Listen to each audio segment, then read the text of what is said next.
I've lived in the Philippines for my entire life. Growing up, my family and I went to Jollibee's all the time. I guess that's why I ended up working there when I got older. Jollibee's was a fast food restaurant that was notorious for its fried chicken. It was pretty similar to KFC. I only started working there so that I could save up for college. I figured since I liked the restaurant, it wouldn't be bad to work there. But I was very wrong. I absolutely hated it. Not necessarily because of the work itself, though the environment was pretty hostile. The customers were usually extremely demanding, and it was very fast-paced. That wasn't the main reason I hated the job, though. The problem was one of the other employees that I worked with. He was this older guy named John, and he was a total creep. Everyone thought so, especially the other women. Just being around him made me so uncomfortable. I like my poultry white or dark, especially the breast part.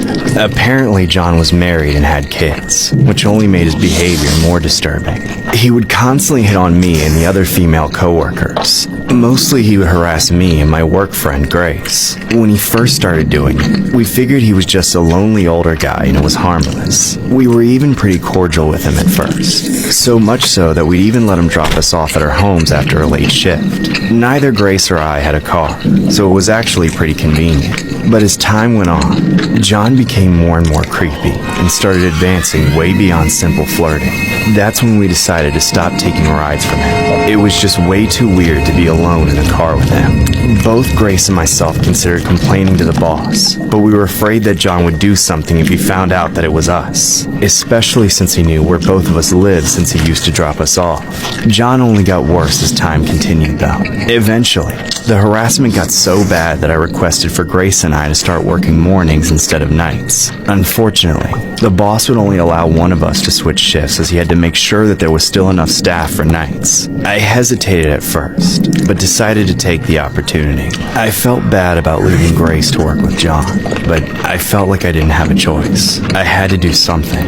I really felt like a total asshole about it, though. Every time I clocked out, I had to see Grace uncomfortably take John's abuse and harassment as they came to clock in for the night shift. You should start calling me Guya.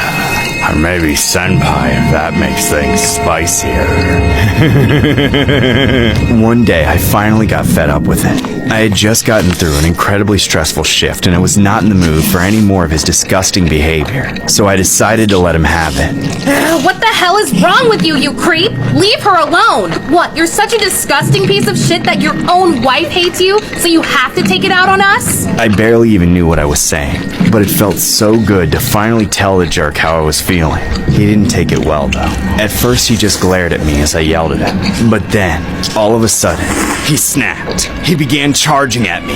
You stupid bitch! I'm gonna deep fry your ass! The next thing I knew, he grabbed me by the collar and started screaming in my face. The other employees came and managed to drag John off of me. He was sent home for the day to cool off. I couldn't even believe what just happened. I'd known that he was a creep, but after that, it seemed like he was a total psycho. What made it worse was that he only got sent home for a day as punishment. He was allowed to come back to work the next day and just had to apologize to me. I couldn't believe that he didn't get fired.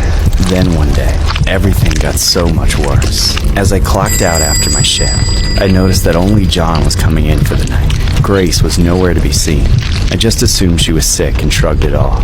But then Grace didn't come in the next day, or the day after that. In fact, she didn't show up for a few days, nor was she answering anyone's calls or texts. Then, what made it more disturbing was that her mother actually showed up and asked where she was. Everyone tried to contact her, but there was no reply. She was reported missing not long after her mother showed up. I had no idea what could have happened to her, but I noticed that John didn't seem to be too upset about it. Then, several days later, Grace's remains were found a few miles away. Her mother confirmed that it was her due to her distinctive dyed hair. I was absolutely devastated. Then I found out something even more terrifying.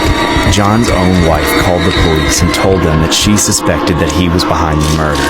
After police questioned him, John turned himself in and admitted that he had done it. He was arrested and charged with murder. I've been traumatized ever since. I know that I was so close to it being me had I not changed my shift, but at the same time, I felt sick about changing it too.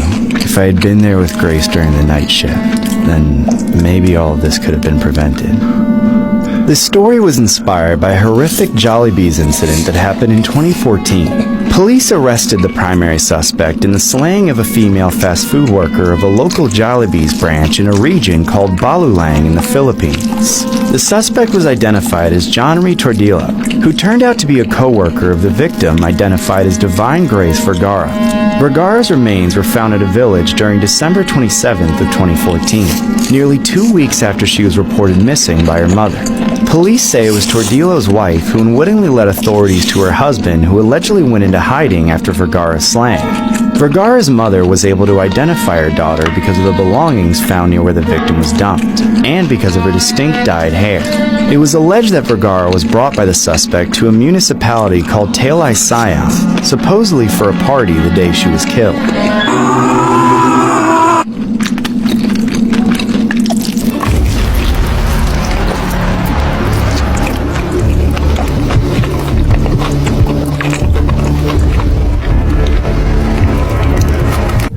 I used to love Jollibee's, like really love it. It was easily my favorite of all the different chicken joints. I would normally go there at least once a week. Somehow I never got tired of it, and it was always a great experience. That is, until one day. Usually, I would go to Jollibee's on my lunch break.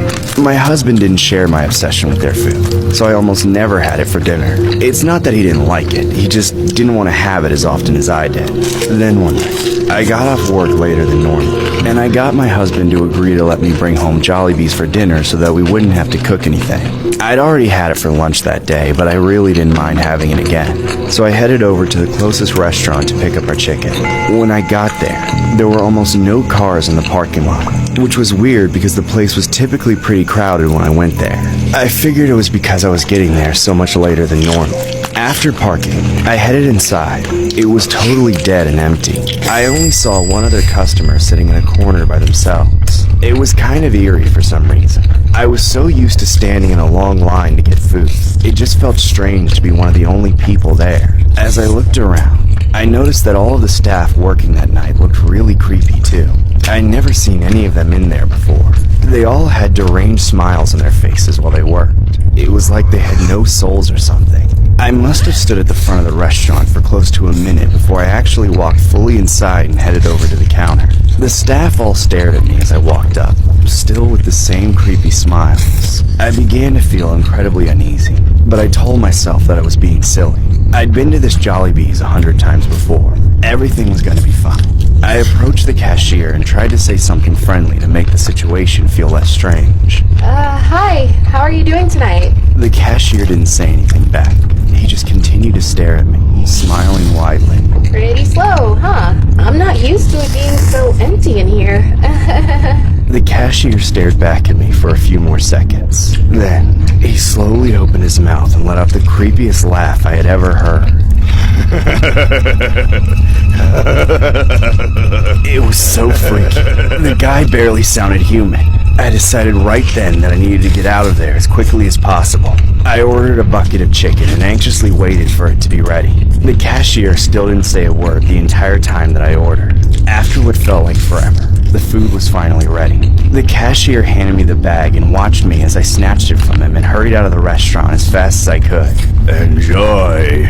By the time I got home, I had mostly gotten over the experience, though I did promise myself that I would never go there at night again. I brought the food inside and called my husband to the table to eat.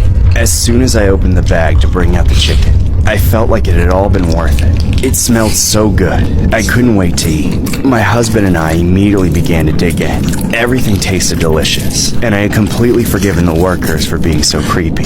At least they still knew how to make their chicken. I finished what I had on my plate, and then I grabbed a big juicy looking piece and took a huge bite out of it. I was choking on the chicken. I couldn't breathe. Honey, what's wrong? Honey? I started to panic. I jumped out of my chair and fell onto the floor, rolling around. Something was stuck in my throat and I couldn't get it out. Honey? Oh my God, let me save you! You're not gonna choke from meat in your throat and it ain't mine! My husband immediately jumped on top of me and began trying to rip the chicken out of my mouth. I started to feel incredibly dizzy and my vision went dark.